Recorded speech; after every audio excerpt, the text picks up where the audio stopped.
lot of energy into a static moment. That is Louis' style. He thinks that way. And jump! Bang! Louis likes torturing his actors, and the crazy Frenchman knows that we can take it, and we like a bit of a joke. You want to do something that hasn't been done before. You want to drag your character in the dirt. Louis, you know, one of the first things he said is, how do you feel about swimming? One of the hardest things I've ever done is work underwater. They're under there for 10 minutes at times. That's not easy to do. It's quiet. It's really nice, actually. It's a very strange kind of, you feel like you're in space in a way. That's all right, Alexa. And then Louis dives in. I'm sure it's comfy here. The water is warm. Oh, that's me.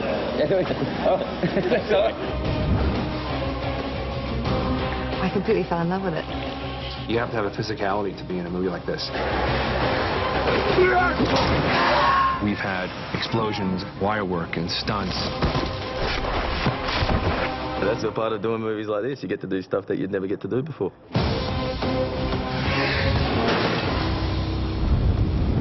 The Medusa sequence was extraordinarily difficult.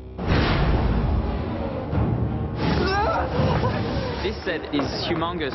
It took Martin Lang and his crew 3 months to build it. Crazy. This is old-time movie making. This is Cecil B. DeMille. This is the world that has been lost and forgotten. Flames, steam, we're out to give it scope.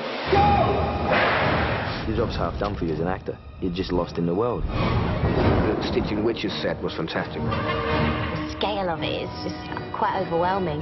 This is one of the biggest stages they have at Shepperton Studios, and we've built the set just to fit inside it. It's a new world, a world we haven't seen before.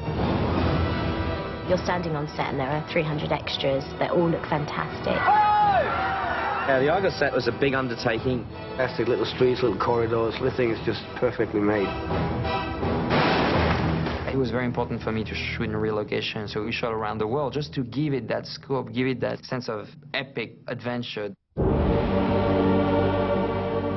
Tenerife got us a massive number of locations. Tenerife is an island belonging to Spain off of the coast of Morocco. We haven't seen it on camera for ages. What it has offered this film is a unique look that you couldn't get on a soundstage. Some of it's so incredible that you won't believe that it's not a digital effect.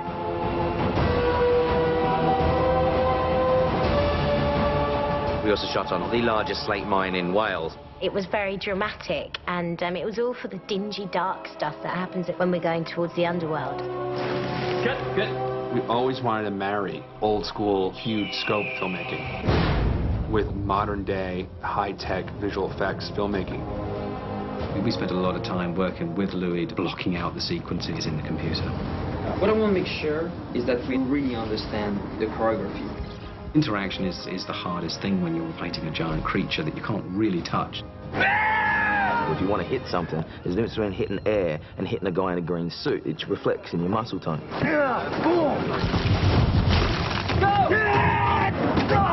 They've built a big claw that we can react off. We're match moving exactly what they did, and we're actually replacing that with a full CG claw model. They aren't scorpions, they're scorpiox, and there is a distinction. They're bigger than that, they're powerful. We did sort of scaling tests, you know, with people standing by projected images and going, that looks good, that's too small, that's too big. What's a size that you can run under, leap on the back of?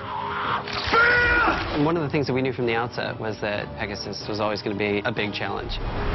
This is going to be a mixture of having a CG horse that has to match the real horse that we're tracking wings onto.